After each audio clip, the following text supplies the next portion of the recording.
nous allons donc parler de Seven Deadly Sins, également appelé Nanatsu no Taizai en japonais. Et bien dans ce chapitre, donc, on fait un peu la fête par rapport à la victoire donc, des Seven Deadly Sins sur les 10 commandements. Bon, enfin, c'est pas vraiment une grosse fête, puisqu'évidemment la guerre n'est pas terminée, les commandements sont encore en vie, pas tous, mais la plupart le sont encore.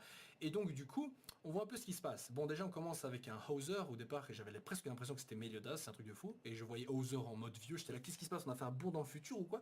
Je vous jure, j'ai paniqué pendant 5 secondes. Puis après, je me suis rendu compte, non, c'était le père de Hauser, c'était Hauser qui était décoiffé, ainsi de suite. Donc voilà, le mec dort chez sa mère, chez sa famille, calmement. Le mec, donc, s'apprête justement à aider à la reconstruction de Lyonesse, mais il voit justement que Lyonesse, en fait, a déjà été reconstruite.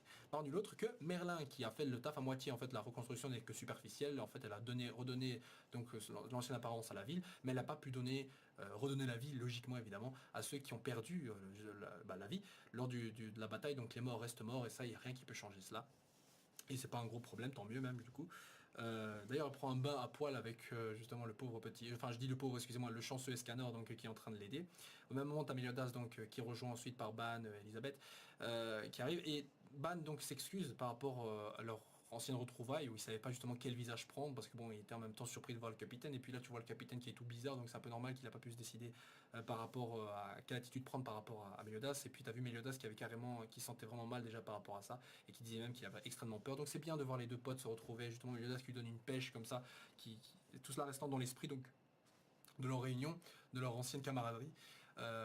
T'as Escanor qui fait un petit poème. C'est bien le petit côté poète en fait de Escanor était déjà quelque chose qui a été présenté dans les chapitres des Vampires d'Edimburg, où on avait déjà vu Escanor faire un poème pour Merlin. Donc là il en sort de nouveau, et c'est plutôt pas mal, ça renforce en fait le petit côté un côté en fait une nouvelle facette du personnage qu'on connaissait pas très peu. En fait on voyait surtout un personnage qui était sûr de lui quand il était super fort, qui est on va dire arrogant, mais arrogamment, ça se dit arrogamment, non, qui est arrogant mais de manière assez comique, on va dire, dans certains côtés, mais qui est quand même bien badass, tu vois. Et quand il est faible, il est juste peureux, amoureux de Merlin quoi qu'il arrive. Mais le côté poète, en fait, ça lui va bien. Je sais pas pourquoi, le petit côté poète doux, sensible, qui contraste totalement avec son apparence de gros musclé, est assez intéressante, au-delà justement de l'apparence elle-même. Du coup Gosser lui, enfin pardon pas Gosser mais Escanor donc comprend lui aussi le petit côté un peu amourette de Meliodas par rapport à Elisabeth, ça il s'en est rendu compte, c'est d'ailleurs Meliodas lui met en garde de pas continuer sa phrase. Néanmoins donc ils font un peu le bilan de la chose et disent que la première chose à faire c'est évidemment réunir donc les 7 membres déjà pour commencer avant de débuter la prochaine étape donc de cette grande bataille. Avant cela donc on a aussi une réunion des chevaliers sacrés devant le roi Bartra, donc puisque là il est temps de déclarer, de nominer plutôt un nouveau capitaine donc pour les chevaliers sacrés. Alors évidemment t'as Hauser qui supporte, quand je dis supporte c'est un gros soutien plutôt, ouais, la candidature de Dreyfus et de Hendrickson, mais bon évidemment les deux ne sont plus vraiment, on va dire, ne sont plus légitimement capables d'endosser ce rôle, puisque bon, vu leur statut de traite, ça va être déjà très dur de faire en sorte que tout le monde les accepte. Et on avait même proposé, enfin, on pensait même limite à ce que ce soit Shredder qui le soit, et d'ailleurs ce sera pas étonnant vu son niveau de combat. Le niveau de Shredder est approche des 3000 points d'unité, donc c'est quand même pas mal, hein, c'est pas si loin que ça des Seven Deadly Sins, donc ça aurait très bien pu être possible. Donc voilà. Mais c'est pas lui, puisque celui qui a été choisi n'est autre que Hauser, justement. C'est pour ça qu'on a commencé le chapitre par lui. Donc Hauser a été nominé, pourquoi? Parce que bon, il a fait des preuves de caractère, d'esprit, enfin de qualité qui sont nécessaires justement au rôle de capitaine des Chevaliers Sacrés.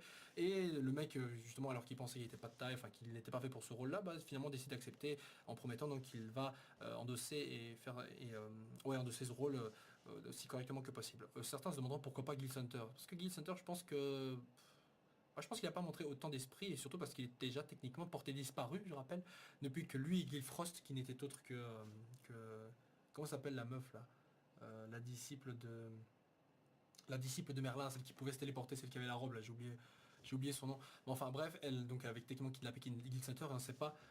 Viviane, voilà, elle s'appelait Viviane. Viviane, et on ne sait pas justement où ils sont allés, qui se passait avec eux. D'ailleurs, personne ne se soucie, j'ai l'impression de cela. Mais bon, j'imagine qu'ils sont revenus après, peut-être, et c'est pour ça qu'on les voit pas.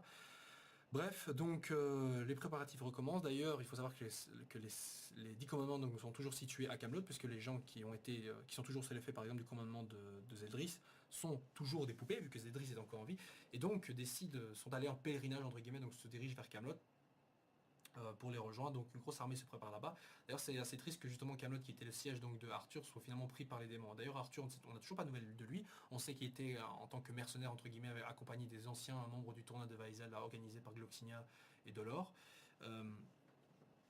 Voilà. On va certainement le revoir, déjà qu'il a son power-up là qui va approcher, vu son potentiel caché, je crois que c'était 30 000 et quelques, voire plus, je crois, non. Je sais plus exactement c'était combien, c'était dans le fanbook slash databook, plutôt j'avais fait une vidéo de plus d'1 heure dessus, où je parlais de sa force de combat. Mais au moins donc il a un gros potentiel caché, donc j'attends vraiment de lui qu'il nous montre ça face à un commandement, justement peut-être, allez, de Zeldris peut-être en première partie de fight, voire même Estarossa, qui sait. Ouais, pourquoi pas, je veux dire, logiquement ce sera plus Zeldris que Estarossa, puisque c'est Zeldris qui était sur le trône de Camelot, donc voir justement Arthur réclamer son trône face à Zeldris, pourquoi pas, et voir à ce moment-là donc éventuellement Zeldris contre Arthur, et peut-être Meliodas contre Estarossa pour une revanche, tu vois. Voilà. Ou alors on inverse les deux, enfin peu importe comment ça se déroule, mais je verrais bien donc Arthur réclamer son trône limite tout seul avec son nouveau power-up et qui a peur de personne et tout, donc ce serait vraiment pas mal. Bon, et on en vient donc au plus intéressant, surtout par rapport à la fin du chapitre, donc où évidemment on demande donc la réunion des Seven Deadly Sins, ce qui implique donc Gowther également. Gowther donc qui était enfermé en fait, j'imagine parce que voilà ils sont courants, donc Gowther était un ancien des 10 commandements. Maintenant est-ce que les autres Sins le savent? Je ne sais pas, mais en tout cas les chevaliers sacrés le savent et c'est pour ça qu'il est enfermé. Gowther donc j'imagine a accepté, bon voilà, il a accepté et du coup là il est libéré, mais évidemment ça ne veut pas dire que ses crimes sont pardonnés, ou alors peut-être a-t-il commis un méfait durant la période où Meliodas était mort mais qu'on n'a pas vu, qui sait. Et justement, Gowther déjà là en disant voilà, je suis le membre des Seven Deadly Sins, voilà, je suis c'est quoi le bélier le bélier de la le bélier de la luxure ou je sais pas quoi, enfin peu importe, mais voilà, il se présente comme Gowther, ok. Et juste après qu'il est libéré, il dit bien je suis le commandement de l'altruisme, Gowther, tu vois. Donc là, il se rappelle de tout. Comme il se rappelle de tout. Certains diront, non, il le savait juste déjà, possible. Mais je rappelle que Frodin avait dit, lorsqu'il était prisonnier de Denzel, que lorsque celui-ci mourra, le commandement revient immédiatement au précédent propriétaire, justement Gowther. Et justement, il a dit que si ça devait arriver, et justement, il y a un tas de trucs qui vont se passer, un truc horrible qui va se passer. Donc du coup, Gowther maintenant a de nouveau son commandement techniquement. Allons voir ce que ça va se produire. Et à la fin, donc, il prononce un mot qui est Kyuping ou Kyuping, un truc comme ça. Je sais pas ce que c'est. Je sais pas si c'est un cri de ralliement ou quoi que ce soit, une formule. J'en ai absolument aucune idée, mais visiblement, ça va. La réunion des 7 ne va pas être pour tout de suite, visiblement. Donc, j'aimerais avoir votre avis là-dessus, pour savoir ce qui pourrait se passer par rapport à Gowther. Maintenant, peut-être le Cupid, en fait, ça veut rien dire, c'est juste une, voilà, c'est une connerie, parce que Gowther a dit plein de conneries, et fait beaucoup de conneries, avec un visage parfois qui n'a absolument rien à voir avec l'émotion qui, normalement, devrait transparaître par rapport à la réplique. Bref, et à la fin, donc, on revoit enfin King et Diane, donc qui sont tous les deux, en fait, au pied de la nouvelle forêt des fées, qui a repoussé grâce à Ban, qui revenait régulièrement, donc, donner de son sang. Et on voit donc King donc qui s'apitoie sur son sort, comme quoi ses ailes ne poussent pas. Le mec il est tout nu, il se demande pourquoi ses ailes ne poussent vraiment pas. Je rappelle la scène où justement Meliodas avait fait un full counter par rapport au pouvoir de King qui était catastrophe, un truc comme ça. Donc il était un pouvoir qui aggravait en fait les blessures par exemple. Dans le sens où il pouvait ouvrir de plus en plus des plaies, et quand Meliodas a fait le full counter de cela, du coup le côté catastrophe est retombé sur King, donc techniquement ses plaies se sont aggravées. Mais il n'en avait pas, sauf que au moment où il a ressenti, sauf que juste après le combat, il a ressenti des sensations dans le dos, là où justement normalement poussent les ailes. Donc il est possible qu'on ait un début de pousse d'ailes, mais que voilà, quelque chose bloque cela. J'imagine que peut-être King va comprendre qu'il doit peut-être faire des aggravations sur lui, donc pardon, des aggravations liées à catastrophe, voilà, sur lui-même, ce qui fait que peut-être les plaies qui doivent s'ouvrir, peut-être empêchent, enfin les plaies qui se sont refermées ou quoi que ce soit, empêchent les ailes de pousser. Et donc en faisant catastrophe sur lui-même, ça va lui permettre de déployer ses ailes. Qui sait? Et là, Power Up, il pourra utiliser le pouvoir de sa lance chastefiole, ou chastiforu, enfin peu importe de sa lance donc, dans la forme la plus puissante. Vous savez la forme qu'il avait lancée, qu'il avait sortie face à Dolor et Gloxinien lors du tournoi, mais qu'il ne pouvait pas utiliser très longtemps parce que ça lui pompait beaucoup d'énergie. Et bien une fois ses ailes récupérées, ça lui fera un parfait power-up qu'il pourra justement utiliser pleinement par la suite. Donc du coup il croise donc Diane qui est également à poil, qui essaie justement de maîtriser la danse des géants qu'avait inventé je crois Dolor. Donc du coup tout ça c'est fait que c'est des power-ups qu'ils recherchent, qu'ils vont certainement utiliser face à leur duel justement contre Dolor et Gloxinia qui sont portés disparus. On ne sait pas où, aucune idée. Putain j'espère pas qu'on va les revoir en tant que maître et genre c'est des agents doubles ou quoi que ce soit, qui sont redevenus gentils. Allez Dolor pourquoi pas, mais Gloxinia non quoi. Donc je pense, non franchement je préfère que les deux restent méchants. Voilà, c'est très bien comme ça.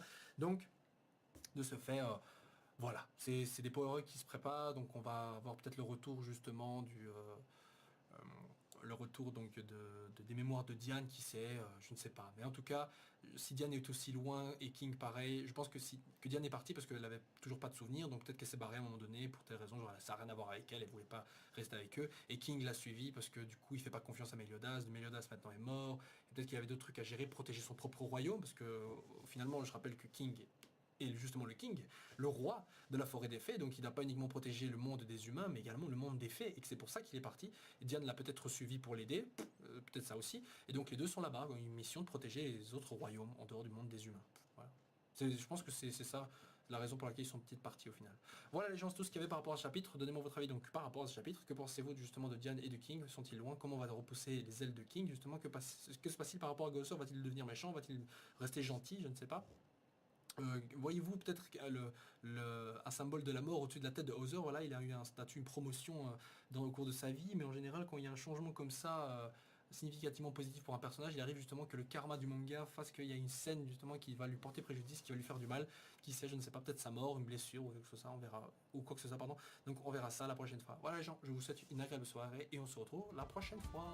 La semaine prochaine.